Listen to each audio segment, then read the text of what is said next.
Hello everyone, I welcome you all to this session, and in this session we will discuss about the continent Australia, and it is the world's sixth largest country by total area and the world's smallest continent. In this unit we will cover 5 subheadings, and they are physical geography, landforms and aerial features, climate, mountains, rivers, waterfalls and deserts, and finally we have the major tourist attractions. Australia is a country located in the southern hemisphere near Indonesia, New Zealand and Vanuatu.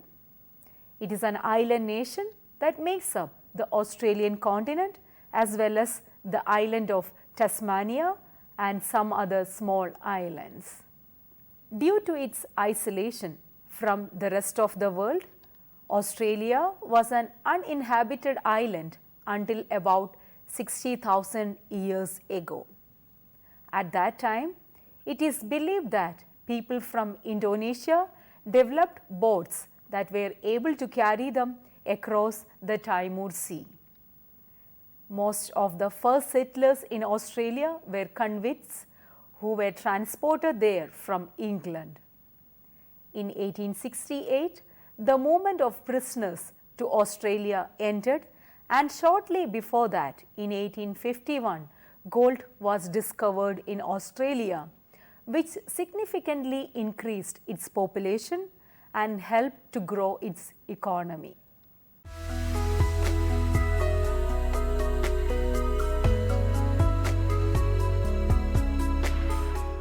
Australia comprises a land area of almost 7.7 million square kilometers.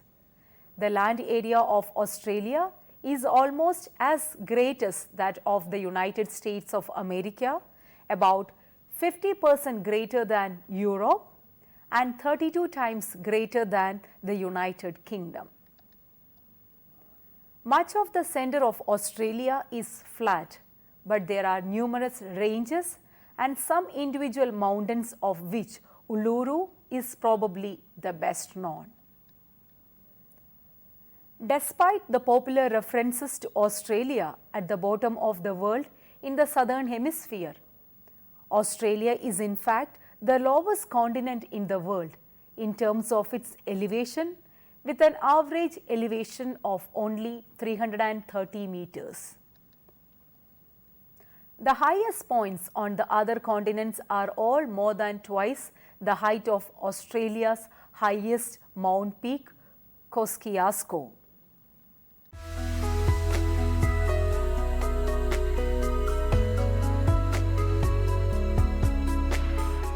The Australian landforms of today are thus seen to result from long continued process in a unique setting, giving rise to typical Australian landscapes, which in turn provide the physical basis for the distribution and nature of biological and human activity in Australia. The Australian mainland is in fact the world's largest island, and it is often referred to an island continent.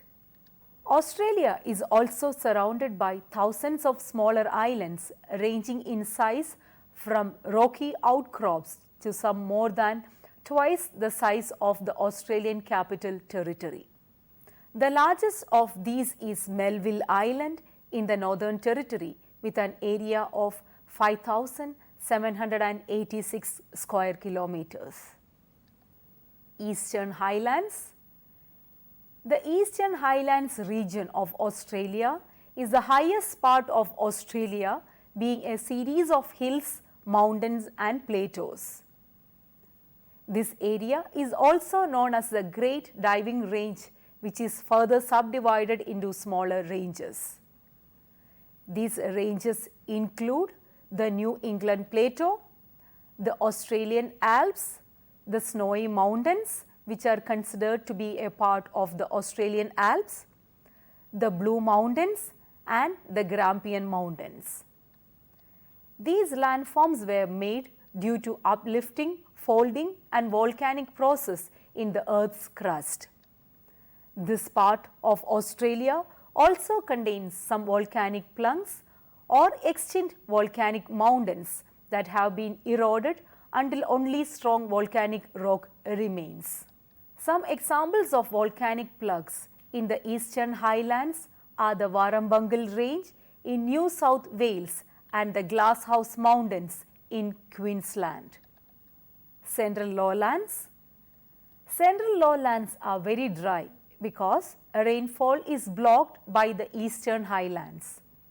The Simpson Desert, which extends for 1,70,000 square kilometers, is in the central lowlands. This desert is famous for its large red sand dunes which run north to south. The Simpson Desert is also famous for its salt pans, which are intermittent lakes that only have water in them when it rains. When there is no rain, however, the salt pans dry up, leaving behind the white salts. The largest salt pan in Australia, the Lake Eyre, is found in the Simpson Desert. When it is full of water, Lake Eyre is the largest lake in Australia. The lake, however, only had water in 3 times in the 20th century. Lake Eyre is also the lowest point on the Australian mainland at 15 meters below sea level. The central lowlands have few tall mountains, but the Flinders Range in South Australia is an exception to this rule. The Flinders Range is located about 1,100 km north of Adelaide and extends for 800 km. Its tallest peak is St. Mary's Peak, which is 1,171 meter tall. This mountain range was created through faulting. Western Plateau. Western Plateau is a low, flat area that has been eroded over a period of millions of years. Indicative of this is the Nullarbor Plain, which is found in the southern part of the Western Plateau.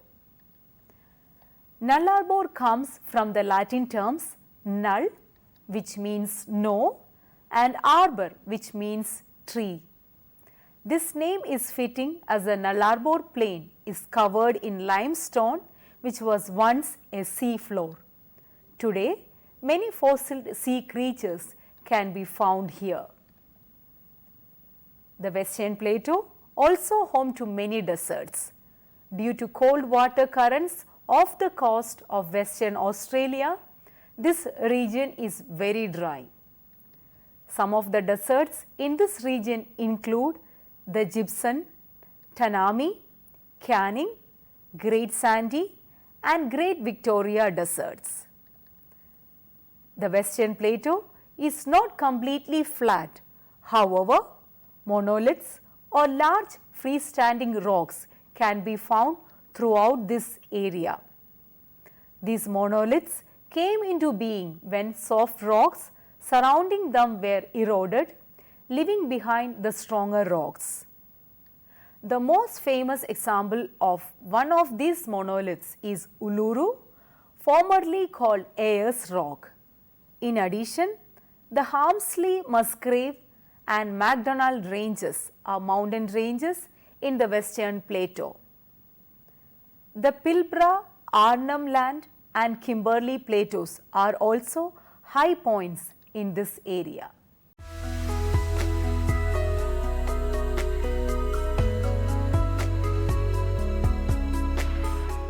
Due to the size of the continent, there is not one single seasonal calendar for the entire continent. Instead, there are 6 climatic zones, and this translates as 2 main seasonal patterns. Australia's climate is mostly arid to semi-arid, but the south and east are temperate and the north is tropical. Australia experiences temperate weather for most of the year, but the climate can vary due to the size of the continent. The northern states typically experience warm weather, much of the time, with the southern states experiencing cooler winters. Australia is also one of the driest continents on earth, with an average annual rainfall of less than 600 millimeters. Like all countries in the southern hemisphere, Australia's seasons are opposite to those in the northern hemisphere.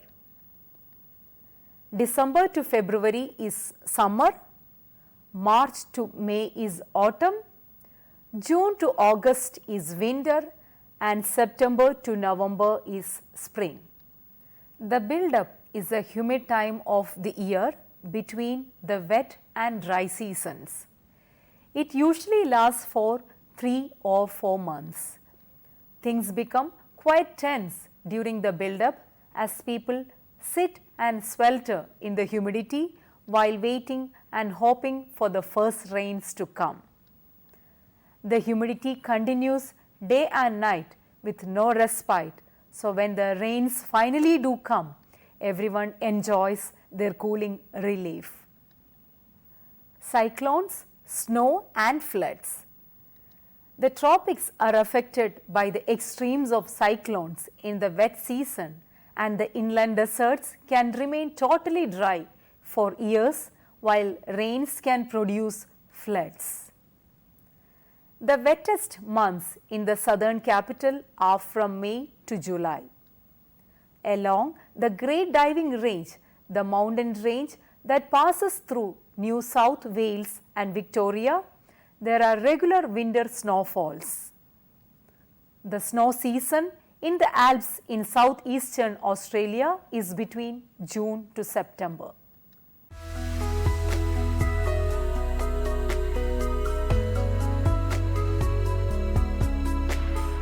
The highest peak on the Australian mainland is Mount Kosciuszko, which is 2,228 meters above sea level. Mount Kosciuszko is a mountain located on the main range of the Snowy Mountains in Kosciuszko National Park, part of the Australian Alps National Parks and Reserves in New South Wales, Australia. It is a little known fact that the highest mountain point on Australian territory is in the Australian Antarctic Territory. Each year in December, an ultra-marathon running race called the Course to Kosciuszko ascends to the top of Mount Kosciuszko after starting at the coast 240 kilometers away. Australia's longest river.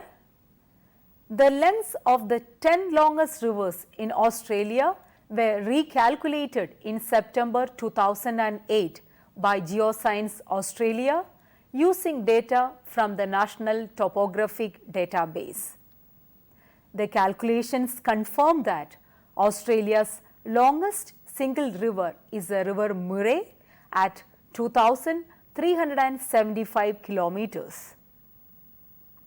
The River Murray and its tributary, the Darling River, are the main rivers in the Murray-Darling River Basin. This drainage basin comprises the major part of the interior lowlands of Australia, covering more than 1 million square kilometers or about 14% of Australia. The Murray-Darling catchment also contains Australia's longest continuous river system. We shall see now Australia's deserts.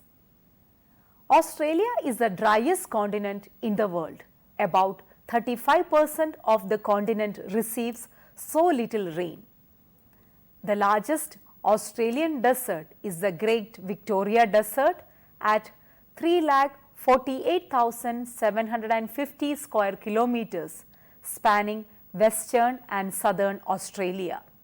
The second largest desert is the Great Sandy Desert in Western Australia at 2,67,250 square kilometers. The total desert area equates to 18% of the total mainland area of the country. Waterfalls. Australia's waterfalls are not what most people associate with the land down under, but they are bountiful in the country and continent of Australia, and they are amongst the country's scenic features that delight nature lovers. The spectacular site at Talbot Bay in Western Australia is just one of the amazing water features nature has on offer, but even the standard vertical drops are spectacular. Jim Falls in Kakadu National Park gushes a magnificent display of mist and color in the rainy season and shrinks to nothing in the dry. Wallaman and Wolomombi Falls in Queensland and New South Wales respectively are the two largest permanent waterfalls in Australia, with a combined drop of more than 500 meters.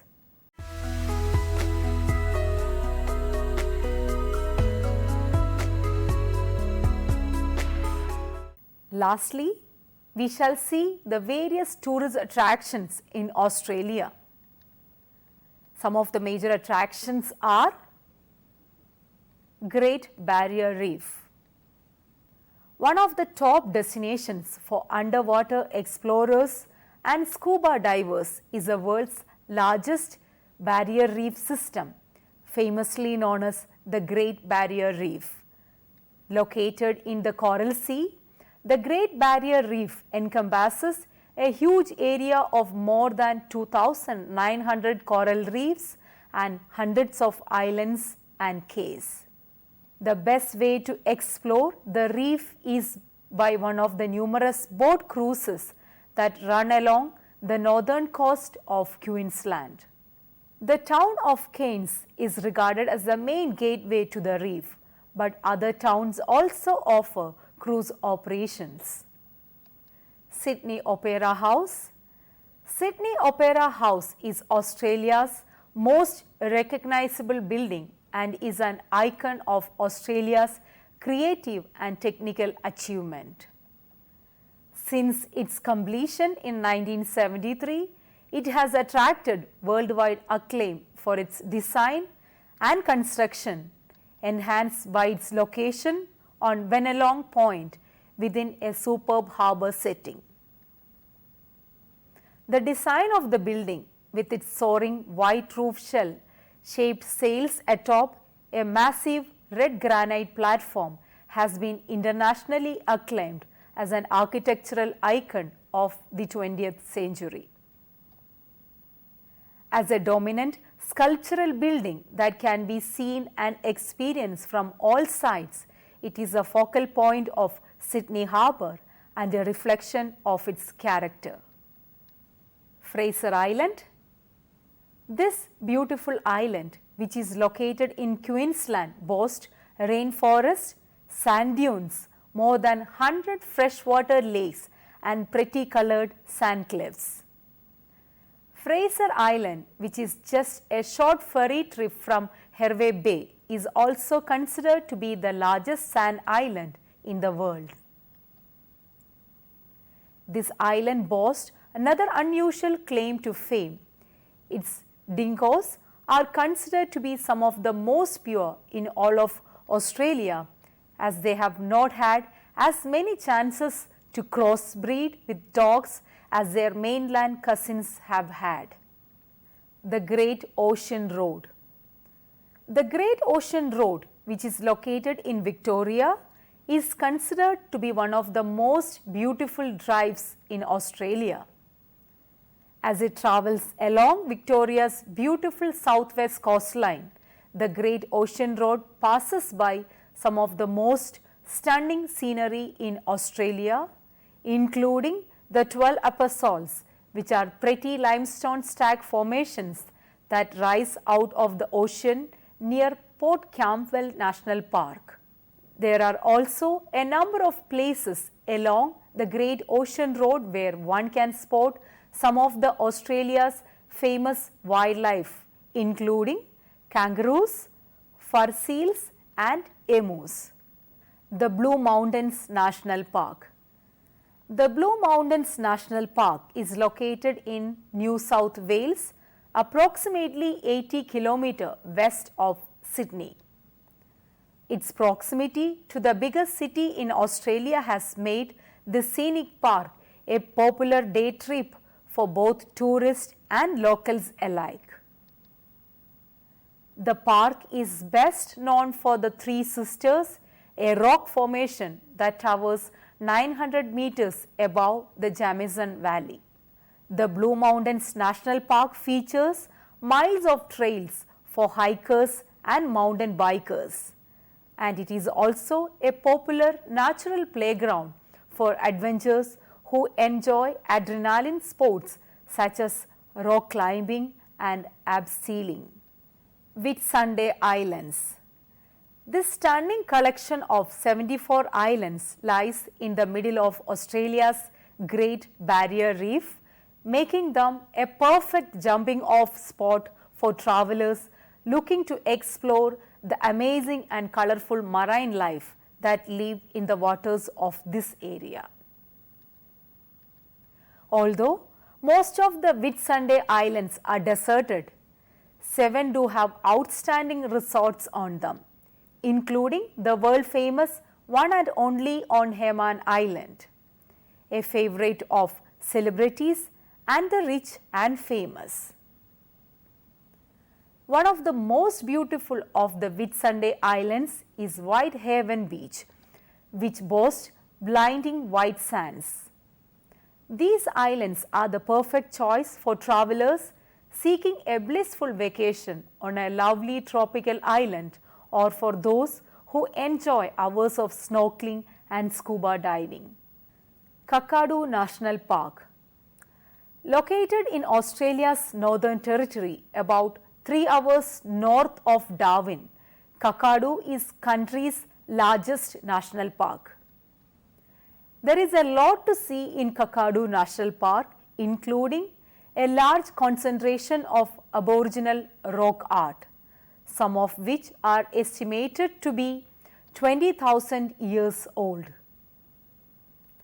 This park is also home to many different species of wildlife, including wallabies, dingoes and crocodiles. In addition, Kakadu National Park, which is home to 1/3 of Australia's bird species, is a birdwatcher's paradise. To conclude, I would say that Australia is situated on the Indo-Australian plate, which is surrounded by the Indian and the Pacific Oceans. It is separated from Asia by the Arafura and Taimu Seas, with the Coral Sea lying off the Queensland coast and Tasman Sea lying between Australia and New Zealand. Australia, owing to its size and isolation, is often dubbed the island continent and is sometimes considered the world's largest island. The diversity of Australia's features are significant, and for those not familiar with the scale of the country, it is easy to think of it as a relatively small island. Many international travelers visiting Australia underestimate the distances between cities and travel times.